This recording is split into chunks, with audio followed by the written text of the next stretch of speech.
पैसा तो आपके पास है, माल और दौलत तो है। यहाँ के कारोबारी दुनिया में कारोबार कर रहे हैं, लेकिन जब गरीबी की बात आती है, जब मीडिया की बात आती है, जब भुखमरी की बात आती है, जब बच्चों को दूध और अनाज देने की बात आती है, उनको रोटी देने की बात आती है, और सेहत की बात आती है, तालीम की बात आती है, अमनो अमान की बात आती है, तो हम इतने नीचे क्यों चले जाते हैं? तो आप मुझे बताइए, क्या यह सवाल पूछना पत्रकार का पहला धर्म नहीं है? या पत्रकार क्या करे, झाल ले और झाल लेके बजाना शुरू करे, वाह हमारा नेता कितना अच्छा है। हमारे मुल्क को बेहतर बनाओ, हमारे पास वसाइल की कमी नहीं है, कुदरत ने कोई भी कमी नहीं की है हमको सब कुछ देने में, लेकिन हम इतने पीछे क्यों हैं? इतना बेहतरीन कॉन्स्टिट्यूशन है, इतना अच्छा हमारा संविधान है, मुजाहिदे आज़ादी के जो हमारे बड़े बड़े जो लोग थे, उन लोगों ने, जो हमारे लीडर थे, इतनी अच्छी अच्छी बातें कही हैं, कुर्बानियां दी हैं, हिंदू मुसलमान को साथ लेके गए हैं। उन लोगों की हम सारी विरासत को भूल जा रहे हैं। उन्होंने आंखों से आंसू पोंछने का वादा किया था। तहरीके आज़ादी में हिंदुस्तान को मजबूत बनाने की बात हुई थी, लेकिन उनके जो वारिसैन हैं वो आज कहाँ जा रहे हैं? तो नागरिकता में शख्सियत परस्ती नहीं होनी चाहिए। डॉक्टर भीमराव अंबेडकर ने कहा कि अगर सियासत में शख्सियत परस्ती हो जाएगी, एक ही नेता की आरती उतारी जाएगी, तो वो डिक्टेटरशिप की तरफ जमहूरियत चली जाती है। लेकिन आजकल जो पत्रकारिता है, एक ही लीडर को भारत की सारी कामयाबी के लिए जिम्मेदार माना जाता है, उसको भगवान और मसीहा बनाकर पेश किया जाता है। आप उसकी तनकीद नहीं कर सकते हैं, और उनकी बातों में जो भी व्यक्ति हाँ में हाँ नहीं मिलाते हैं, उनको देश का गद्दार बनाकर पेश किया जाता है, जो कहीं से भी डेमोक्रेटिक नहीं है।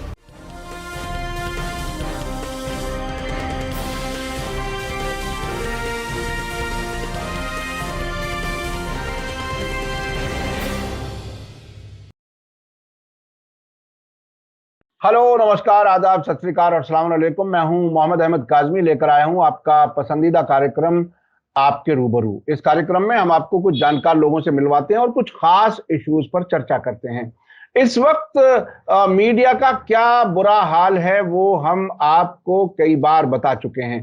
पिछले दिनों रिपोर्टर्स विदाउट बॉर्डर की एक रिपोर्ट आई, जिसके बाद हमारे विदेश मंत्री एस जयशंकर ने कहा कि भारत में कुछ मीडिया ज्यादा ही आउट ऑफ कंट्रोल है। लेकिन हकीकत क्या है, इसके बारे में अभी हाल ही में जर्नलिस्ट हमारे साथी हैं अभय कुमार जी ने, उन्होंने 2 दिन पहले महफूजुर रहमान लेक्चर दिया है नई दिल्ली में, जिसका टॉपिक था सहाफत का मुहासिबा, यानी सहाफत को एक ओवरऑल पिक्चर उन्होंने पेश की थी।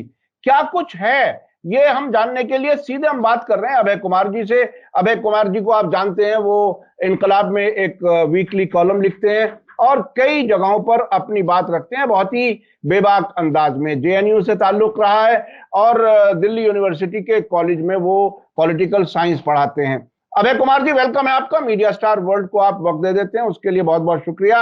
आप ये बताइए, शुरू में हम इसकी डिटेल थोड़ी सी आगे समझेंगे, लेकिन इस वक्त के मीडिया को अगर मुख्तसर बहुत कम अल्फाज में पूछा जाए तो आप आज के मीडिया को कैसे देख रहे हैं?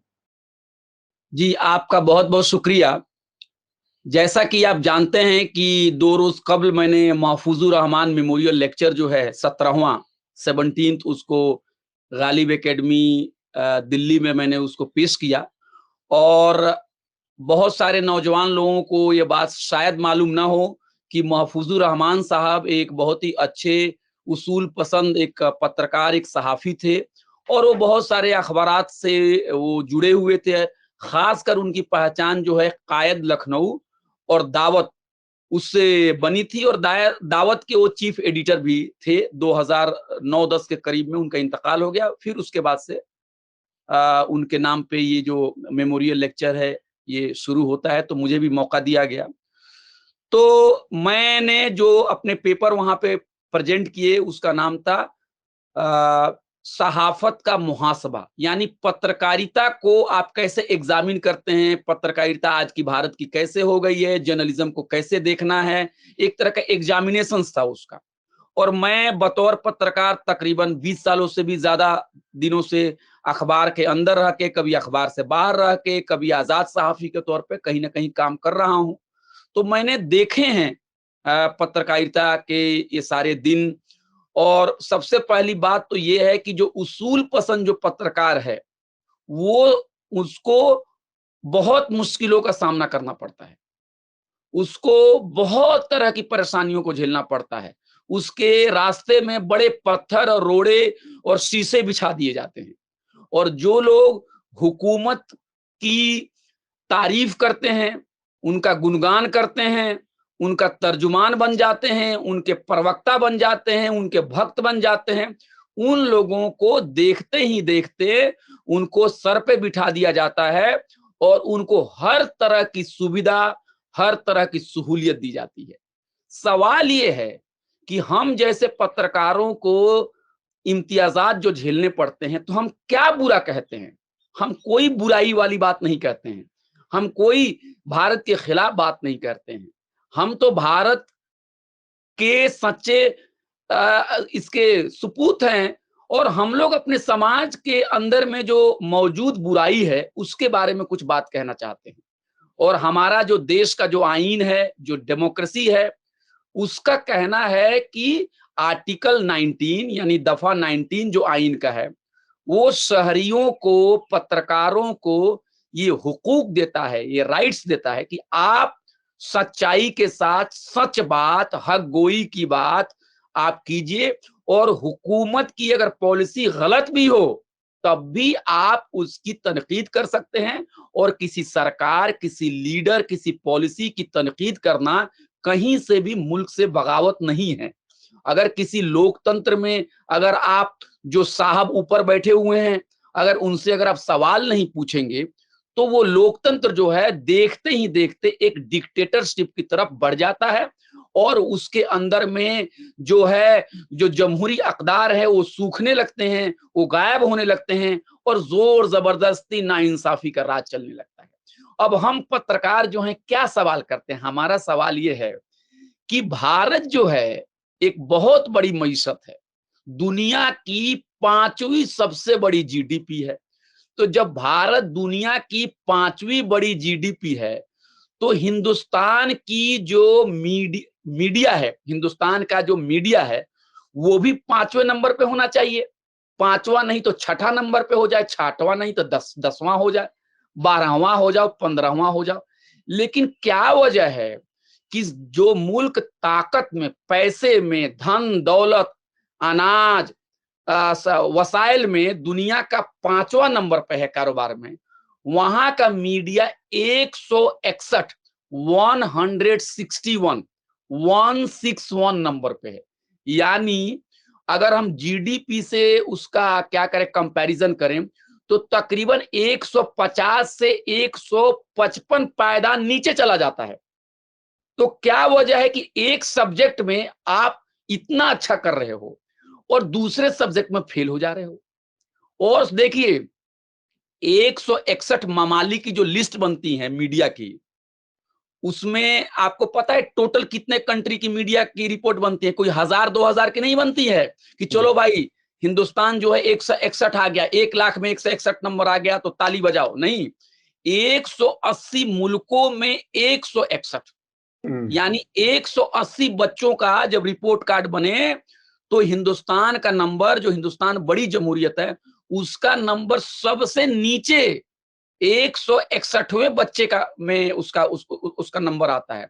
और हिंदुस्तान, अब मैं नाम नहीं लेना चाहता हूं, हमारे देश, हमारे जो बड़े सगीर है, जो साउथ एशिया है, जो सब कॉन्टिनेंट है, यहाँ पे कुछ ऐसे ऐसे मुल्क हैं जहां पे लोकतंत्र की जड़ें कहीं भी बहुत मजबूत नहीं है, लेकिन वहां का मीडिया हमसे भी बेहतर कर रहा है, उसको रैंकिंग हमसे भी बेहतर मिल रही है। सहारा और आपको अफ्रीका के जो कंट्रीज हैं, जहां पे हमारी जमहूरियत की तरह वहां की जमहूरियत इतनी मजबूत है, इतनी तारीखी नहीं है, लेकिन वहां की भी मीडिया अच्छा अच्छा काम कर रही है। और हमारे पास एक वर्ल्ड क्लास का मीडिया क्यों नहीं है?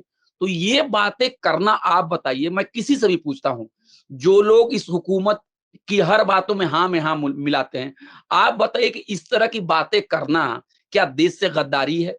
आप ही बताइए। क्या अच्छा किसी अच्छा अच्छा अच्छा, अभय कुमार जी, आपने दो तीन बातें कही अब तक। वो ये कि पत्रकार सच जब बोलता है तो वो देश के लिए, भलाई के लिए बोलता है, ये बिल्कुल सही है। जहां पत्रकारिता अच्छी होगी, जहां इन्वेस्टिगेटिव जर्नलिज्म जिंदा होगी, वहां समाज की, सरकार की बुराइयां सामने आएंगी और उसके ठीक होने के भी इम्कान होंगे। अगर वो ऐसा ना करें तो सरकारें डिक्टेटर बन जाती हैं। इस वक्त जिस सरकार में हम हैं, देश है, पिछले 9 साल में प्रधानमंत्री जी ने एक भी प्रेस कॉन्फ्रेंस नहीं की है। यानी पत्रकारों का सवाल का जवाब देने की हिम्मत नहीं है। हमें याद है रवीश कुमार जी जब एनडीटीवी में थे तो एनडीटीवी में कोई बीजेपी का स्पोक्स पर्सन नहीं जाता था, इसलिए कि सवाल किए जाएंगे और हमारे पास सवालों के जवाब नहीं होंगे। ऐसी हालत में जाहिर है 161वें पायदान पर तो आएगा। जब मीडिया 161वें पायदान पर पहुंच जाएगा तो दूसरे, जिसे कहा, दूसरे सब्जेक्ट्स में भी देश नीचे की तरफ इसलिए जाएगा क्योंकि उसे रोकने के लिए मीडिया कहीं चेक एंड बैलेंस नहीं रहेगा। ऐसी हालत में क्या होगा, ये तो एक सब्जेक्ट में फेल तो बाकी सब्जेक्टों में भी फेल होना शुरू हो जाएगा। आपको ऐसा नहीं लगता? बिल्कुल आप सही कह रहे हैं। आप देखिए कि प्रधानमंत्री जो हैं उसके पास क्या पावर नहीं है। हुकूमत के पास सब कुछ होता है। आपके घर में अगर हुकूमत चाहे तो अभी बिजली काट दे, हुकूमत चाहे तो आपके घर में पानी ना आ पाए, हुकूमत चाहे तो आप गिरफ्तार हो सकते हैं अभी। हुकूमत आपकी जिंदगी को 24 आवर कंट्रोल कर रही है, इतनी ताकत होती है। हमारे मोबाइल फोन, हम जो गैजेट का इस्तेमाल कर रहे हैं, अगर चाहे हुकूमत तो उसकी सारी डाटा को ले सकती है, आपकी प्राइवेसी को ब्रीच कर सकती है, और कभी कभी ऐसा होता भी है। तो भाई जब इतने बड़े ताकतवर लोगों से अगर सवाल नहीं किया जाएगा तो क्या उन लोगों से किया जाएगा जिनके पास रोटी नहीं है, उन लोगों से किया जाएगा जो बीमार हैं, उन लोगों से किया जाएगा जो मोहताज हैं। लेकिन आप देखिए हमारे प्रधानमंत्री जी क्या करते हैं, जो सबसे बड़ा ताकतवर है, सवालों से बचने के लिए प्रेस कॉन्फ्रेंस नहीं करता है। और पता नहीं एक लिस्ट भी बन गई है कि दुनिया हमें बुरा कहती है, हमें गालियां देती हैं। अजीब सवाल है कि दुनिया हमें गालियां देती है। हम जब से पैदा हुए तब से हमें किन किन लोगों ने गालियां दी हैं? क्या किसी कोई भी इंसान जो बाशऊर इंसान है, कभी किसी ने लिस्ट बनाई है? आप बताइए मुझे। लेकिन ये हुकूमत जो है, मैं एक लिस्ट भी देख रहा था नहीं नहीं, वो उस प्रधानमंत्री, देखिए प्रधानमंत्री जी ने वो जो स्टेटमेंट दिया वो बड़ा सेफ स्टेटमेंट है। उन्होंने कहा कि मुझे किसी ने बताया कि आपको 91 गालियां दी जा चुकी हैं। तो आप लेकिन मुझे हाँ, लेकिन हाँ, एक बात और कह चुके हैं प्रधानमंत्री जी, हर दिन किलो के हिसाब से मुझे गालियां मिलती हैं, तो ये भी आप कहा। मुझे तो आप मुझे एक बात बताइए कि आप और हम कभी चाय खाने पे जाते हैं और कोई आपको दोस्त कोई आपसे कहता है कि अरे साहब आपके बारे में वो साहब वो चर्चा कर रहे थे, तो कोई भी समझदार इंसान यही कहता है उसको भूल जाइए। अगर उनको मेरे से कोई दिक्कत होगी तो मेरे सामने आके कहेंगे। बिल्कुल। लेकिन ये तो आप कहें, ये तो साइकोलॉजिकल डिसऑर्डर मुझे लग रहा है जी जी जी कि जी। आपको लोग गालियां दे रहे हैं, और गाली किनको? जो हम्म। राजा हैं, हाँ। जो भारत के सबसे ताकतवर इंसान हैं। उसमें तो एक पहलू और है, और उसमें अगर एक। सुनिए, अगर हाँ। सच्चाई अगर इस बात में है कि लोग गालियां दे रहे हैं, तो सोचना चाहिए कि हमारी पॉलिसी कहीं गलत जा रही है। भाई हम्म लोगों को तो जाती तौर पर किसी लीडर से कोई दिक्कत नहीं है। हम्म अगर मैं बिजली और पानी से परेशान हूं तो मैं नेताओं के खिलाफ कुछ कहूंगा। जनता सड़कों पे आती है, गालियां क्या, जनता सड़कों पे आती है। जनता जो है कई बार बहुत नाराज भी हो जाती है। तो बहरहाल जो मैं ये कहना चाह रहा हूं कि जो प्रधानमंत्री जी जो प्रेस कॉन्फ्रेंस नहीं करते हैं, तो इसकी वजह ये है कि वो सवालों से बचना चाहते हैं। और मैं, जितने भी हमारे भाई आज सवाल आए जिस प्रोग्राम को सुन रहे हैं और हमारे इस डिस्कशन में हिस्सा ले रहे हैं, मैं दो बातें कहना चाहता हूं कि भारत की जीडीपी 5वें नंबर पे, और भारत की मीडिया 161वें यानी 161 नंबर पे, और गरीबी का जो इंडेक्स होता है उसमें भारत का जो रैंकिंग है वो 107 है, 121 मुल्कों में। हम्म 121 मुल्कों में 107, यानी वहां पर भी आप जमीनी में हैं, बुरे हम्म आपके हालात हैं। और जो एक कहते हैं चाइल्ड वेस्टिंग रेट बोलते हैं, चाइल्ड हम्म वेस्टिंग रेट क्या होता है, उनके जो माल न्यूट्रिशन जो होते हैं, हम्म उसमें भी भारत की हालत बहुत ही बुरी है। हम्म सबसे ज्यादा 19% है, हाईएस्ट वर्ल्ड में। और ह्यूमन डेवलपमेंट इंडेक्स में 180 मुल्कों में 132 मुल्क हमारी नंबर है। तो सवाल यह है आसान शब्द में, पैसा तो आपके पास है, माल और दौलत तो है, यहाँ के कारोबारी दुनिया में कारोबार कर रहे हैं, लेकिन जब गरीबी की बात आती है, जब मीडिया की बात आती है, जब भूखमरी की बात आती है, जब बच्चों को दूध और अनाज देने की बात आती है, उनको उनको रोटी देने की बात आती है, और सेहत की बात आती है, तालीम की बात आती है, अमनो अमान की बात आती है, तो हम इतने नीचे क्यों चले जाते हैं? तो आप मुझे बताइए, क्या यह सवाल पूछना पत्रकार का पहला धर्म नहीं है? या पत्रकार क्या करे, झाल ले ले और झाल लेके बजाना शुरू करे, वाह हमारा नेता कितना अच्छा है। तो अगर मैं नेताओं की तारीफ करूं तो उससे मेरा तो भला हो जाएगा, लेकिन क्या एक पत्रकार जब पत्रकारिता करना शुरू करता है और कलम को जब पकड़ता है, जो माइक को पकड़ता है, तो क्या कस्में लेता है कि मैं आवाम का नुमाइंदा हूं, नुमाइंदा जो हूं मैं आवाम का हूं, मैं आवाम की आवाज हूं, मैं दबे कुचलों की आवाज हूं, मैं बे आवाजों की आवाज हूं। तो जब जब कोई पत्रकार बे आवाजों की आवाज न बन के ताकतवरों की आवाज बन जाए, तो ऐसे पत्रकार होने से बेहतर है कि आप पत्रकार ही ना बने। तो यही सवाल हम या आप कर रहे हैं कि भाई हमारे मुल्क को बेहतर बनाओ, हमारे पास वसाइल की कमी नहीं है, कुदरत ने कोई भी कमी नहीं की है हमको सब कुछ देने में, लेकिन हम इतने पीछे क्यों हैं? इतना बेहतरीन कॉन्स्टिट्यूशन है, इतना अच्छा हमारा संविधान है, मुजाहिदे आजादी के जो हमारे बड़े बड़े जो लोग थे, उन लोगों ने, जो हमारे लीडर थे, इतनी अच्छी अच्छी बातें कही हैं, कुर्बानियां दी हैं, हिंदू मुसलमान को साथ लेके गए हैं, उन लोगों की हम सारी विरासत को भूल जा रहे हैं। उन्होंने आंखों से आंसू पोंछने का वादा किया था, तहरीके आजादी में हिंदुस्तान को मजबूत बनाने की बात हुई थी, लेकिन उनके जो वारिसैन हैं वो आज कहां जा रहे हैं?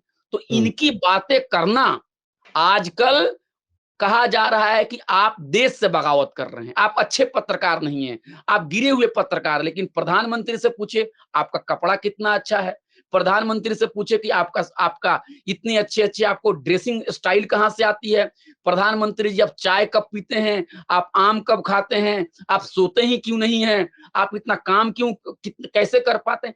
इस तरह की कोई भी समझदार इंसान समझता है कि ये चापलूसी है, ये पत्रकारिता नहीं है, ये आवाम के सीने में नहीं पीठ में खंजर भोंकना है। और नेताओं की चापलूसी करके अगर कोई बच्चा दूध के बगैर मर रहा है, कोई माता, कोई बहनें इलाज के बगैर अगर अस्पताल में मर रही हैं, तो हम उसके दर्द को बढ़ा रहे हैं, अगर हम रोजी रोटी सेहत के सवाल को नहीं उठाते हैं। इसीलिए मैं कह रहा हूं कि आज का जो पत्रकारिता है, भले ही इमरजेंसी लागू नहीं हो, कुछ अखबारों ने उसको छोटी मोटी उसको कवरेज भी दी। आज हिंदुस्तान में क्या है, इमरजेंसी नाफिज नहीं है। इमरजेंसी के दौर में पत्रकारिता की हालत बड़ी बुरी थी, लेकिन कम से कम दिखता था कि इमरजेंसी है, पत्रकारों की हालत बुरी है। आज क्या है, इमरजेंसी नहीं है, लेकिन पत्रकार और ज्यादा डरे हुए हैं, वो और भी ज्यादा रेंग रहे हैं। इसीलिए मुझे लग रहा है कि भारत की एक ऐसी तस्वीर, भारत में एक ऐसी सिचुएशन पैदा हो गई है जहां डॉक्टर आपको बीमार होने की बात नहीं कह रहा है, आपको अपने प्रिस्क्रिप्शंस पे ये नहीं कह रहा है कि आप बीमार हैं, लेकिन आप अंदर से हजारों बीमारी से मुब्तला हैं और किसी भी वक्त आप जा बहक हो सकते हैं। अच्छा, मैं थोड़ा सा बीच में हमारी बात जरा दूसरी तरफ चली गई। मैं आपके पेपर में क्या कुछ खास हाइलाइट्स क्या हैं जो आपने बताई हैं, क्या आपने उसके रीजंस पर और उसको ठीक करने के लिए कुछ सजेशंस भी दिए हैं क्या? जरा उस पर थोड़ा सा आ जाएं तो और जरा मेरे ख्याल से आपके लेक्चर पे बात हो जाए। पहली बात मैंने ये अपने पेपर में कही कि हमारे मुल्क का आईन, जमहूरियत पत्रकारों को लिखने पढ़ने का पूरा मौका देता है, लेकिन हमारी पत्रकारिता जो है, मौजूदा दौर की पत्रकारिता है, वो डरी हुई है, वो चापलूसी में मुब्तला है, वो हुकूमत की बातों को ही सही कह रही है और बाकी अपोजिशन पार्टियां या जो सही आवाजें हैं उसको या तो दबा देती है या गलत तरीके से उसको पेश करती है। और मैंने कहा कि पत्रकारिता में शख्सियत परस्ती नहीं होनी चाहिए, डॉक्टर भीमराव अंबेडकर ने कहा कि अगर सियासत में शख्सियत परस्ती हो जाएगी, एक ही नेता की आरती उतारी जाएगी, तो वो डिक्टेटरशिप की तरफ जमहूरियत चली जाती है। लेकिन आजकल जो पत्रकारिता है, एक ही लीडर को भारत की सारी कामयाबी के लिए जिम्मेदार माना जाता है, उसको भगवान और मसीहा बनाकर पेश किया जाता है।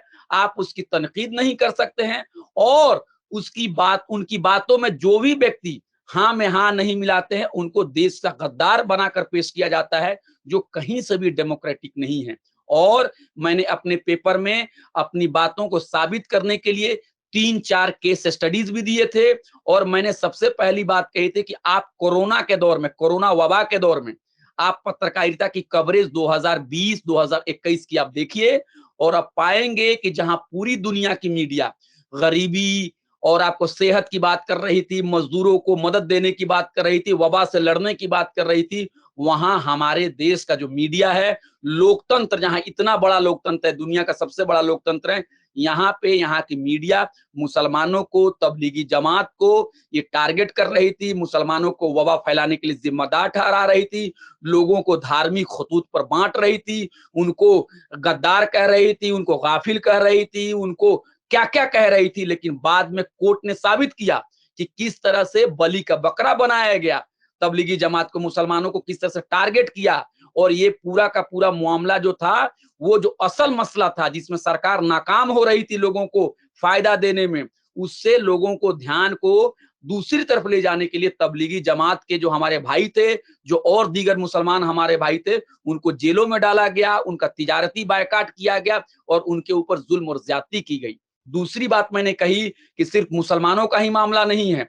अगर आप देखेंगे जो किसानों के भी जो आंदोलन हुए, उसमें भी जो हमारे अन्नदाता हैं, जिनकी वजह से हमें रोटी मिलती है, उन लोगों के जब हुकूक सरकार ने छीनने की कोशिश की, और अनाज को और ज़राअत को जो बाजार के हवाले करना शुरू कर दिया, उसको बाजार की शय बना दी, तब जब लोग इस कड़ाके के ठंड में जब सड़कों पे उतरे, तो मीडिया ने भी उनका साथ नहीं दिया, उनको खालिस्तानी कहा कि उनकी जो मजलिस है और उनके जो धरने हैं, उससे आवाम को नुकसान हो रहा है। उन्होंने कारपोरेट का सहारा दिया और सरकार का सहारा दिया। यहाँ पर भी मीडिया नाकाम रहा। आजकल उत्तर प्रदेश में आप देखिए, जिस तरह से लॉ एंड ऑर्डर का प्रॉब्लम है, जिस तरह से गरीब लोगों के बुलडोजर से घर तोड़ दिए जा रहे हैं, दलितों को सताया जा रहा है, दलित की जो बेटी है उसकी आबरूरेजी हो जा रही है, और जब कोई एक पत्रकार उसको कवरेज करने के लिए जाता है, तो सिद्दीक कप्पन जैसे जाबाज, बहादुर, बेबाक पत्रकार को 27 महीनों तक जेल में डाल दिया जाता है, और आपको गरीब लोगों के घर तोड़ दिए जाते हैं। घर बनाने का वादा करने वाली ये सरकार घर तोड़ती है। लोगों की जान और सुरक्षा की बात करने वाली ये सरकार लोगों का इनकाउंटर कराती है। और यहाँ पर भी मीडिया, जो हमारे आईन में राइट टू लाइफ है, जीने का अधिकार है, जो कि हमारा बुनियादी अधिकार है, कभी उसे छीना नहीं जा सकता, जो शहरी हुकूक हैं, जो हमारे ह्यूमन राइट्स हैं, इसकी बात करने के बजाय तालियां बजा रहा है इनकाउंटर पे, मामले को फिरका वाराना तरीके से पेश कर रहा है। अगर कोई मुजरिम मुसलमान है तो उसके इनकाउंटर की बात करता है, और अगर कोई मुजरिम दूसरे मजहब का है, गैर मुस्लिम है, अगर वो लूट खसोट भी करता है, डांका भी डालता है, पहलवानों के साथ जबरदस्ती भी करता है, उनकी इज्जत को तार तार करने की कोशिश करता है, तो उसके बचाव के लिए मीडिया आ जाता है। तो मैंने दिखाया कि जो मीडिया का पूरा रोल है वो नाकिस है। मीडिया सरमायादारों का, हुकूमत का तर्जुमान बना हुआ है, और मीडिया में बड़े बड़े पैसे वालों का पैसा लगता चला जा रहा है। आवाम की जो आवाजें हैं वो दबती चली जा रही हैं, और उसमें गरीब तबका, पसमानदा, दलित, मुसलमान, खवातीन, महिला, उनकी एडिटोरियल टीम में कोई से नहीं है। कुछ ही जाति के लोग, जो ऊपर जो अशराफिया और जो आपको अपर कास्ट जो लोग हैं, वही लोग सब कुछ को कंट्रोल कर रहे हैं। यहाँ तक जो इंटरनेशनल मीडिया है, जब उसका ब्रांच भारत में खुलता है, तो वहां पर भी हमारे जो एलिट तबके हैं, कुछ खास जाति के लोग हैं, वहीं वहां बैठ जाते हैं, और वो भी अपनी जाति के मफाद को प्रोटेक्ट करते हैं, और गरीब, दलित, मुसलमान के खिलाफ वहां से प्रोपेगेंडा चलाते हैं। तो मैंने आखिर में यही कहा कि इसका निदान क्या है। सवाल सिर्फ ये नहीं है कि हम आंसू बहाएं, इसका निदान है, इसका जो कुछ रास्ता निकल रहा है, वो मैंने कहा फ्री, आजाद, इंडिपेंडेंट और कारपोरेट जगत से दूर, मुनाफाखोर नहीं, आवाम के मसाइल को आगे बढ़ाने वाला, अवामी सहाफत करने वाले ग्रासरूट लेवल पे जो पत्रकार हैं, जो पत्रकारिता है, उसको बढ़ाने की जरूरत है, जिसका काम मुनाफा कमाना नहीं, सरकार की चापलूसी करना नहीं, बल्कि आवाम के मसाइल को मंजरेआम पे लाना है और ग्रासरूट लेवल पे काम करने की जरूरत है। और ये बात अमेरिका के जाने माने माहिर लिसानियात, लिंग्विस्टिक के बहुत बड़े प्रोफेसर, पब्लिक इंटेलेक्चुअल नोम चोम्स्की भी कहते हैं कि हमें एक ग्रासरूट लेवल की पत्रकारिता करने की जरूरत है, जैसा कि आप कर रहे हैं। और एक और बात है कि इस पत्रकारिता में सबको आगे आना होगा, सबको रोल अदा करना होगा। अगर आप पत्रकार नहीं हैं तो आप अच्छी पत्रकारिता को मदद कीजिए, अच्छी बातों को सुनिए, दूसरों को सुनवाइए। और जो भी लोग अपनी बातों को आगे लाना चाहते हैं, जो भी वसाइल मिले, उसकी मदद से आप आसान लफ्जों में सही बातें सबके लिए आईन के दायरे में शांतिपूर्ण तरीके से, हिंदू, मुसलमान, सिख, ईसाई, दलित, सब लोगों की भलाई में जो बातें हैं उसको कहिए। और एक पत्रकार को गैर जानिबदाराना तरीके से पत्रकारिता करनी चाहिए। जिस दिन आप कलम पकड़ लीजिए, जिस दिन आप माइक पकड़ लीजिए, उस दिन आपका फर्ज ये नहीं है कि आप अपना मफाद कीजिए, आप अपनी जात और धर्म और बिरादरी की बर्तरी की बात कीजिए। आपका फर्ज ये होना चाहिए कि जो भी इंसान सबसे गरीब है, उसके हक के लिए अगर आप पत्रकारिता करते हैं, तब आप पत्रकार हैं। और हम लोगों को ऐसी पत्रकारिता को आगे बढ़ाना है, हमें अच्छे कंटेंट को देखना है, अच्छे कंटेंट को बढ़ावा देना है। और जो नफरती, जो दंगाई किस्म के लोग हैं, उनके मटेरियल को देखिए मत, उनका बायकाट कीजिए। बायकाट का मतलब शांतिपूर्ण तरीके से। मैं ये नहीं कह रहा कि अगर वो कहीं कुछ मिल जाए तो उनके बारे में गलत बातें बोलिए, मैं नहीं कह रहा हूं। आप उनके कंटेंट को मत देखिए, ये तो आपके इख्तियार के अंदर में। जब गलत बातें आप दिखाओगे, जब आप हमारे इंटरेस्ट के खिलाफ बोलोगे, तो हम आपके कंटेंट को नहीं देखेंगे। कोई छोटा से छोटा पत्रकार भी है, अगर वो अच्छी चीजों को दिखाता है, आप देखिए, उसको फैलाइए, और हो सके तो 1 रुपया मदद भी उसकी कीजिए। ये बहुत ही अहम बात है। देखिए, आपने जिस तरह से बात रखी, आज के इस माहौल में अभी तक कम से कम ये आज़ादी है। जैसे हम लोग यूट्यूब के जरिए काम कर रहे हैं। अब मैं फिर उनकी तरफ जाना चाहता हूं। रवीश कुमार अपने आखिरी बरसों में एनडीटीवी के साथ बार बार ये कहते थे कि आप टीवी देखना बंद कर दीजिए।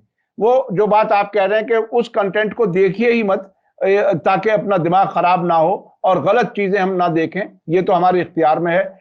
और जो कोई अच्छा काम कर रहे हैं उनको एनकरेज करें, कम से कम इतना एनकरेज करें कि आप खुद देखें, दूसरे लोगों तक पहुंचाएं।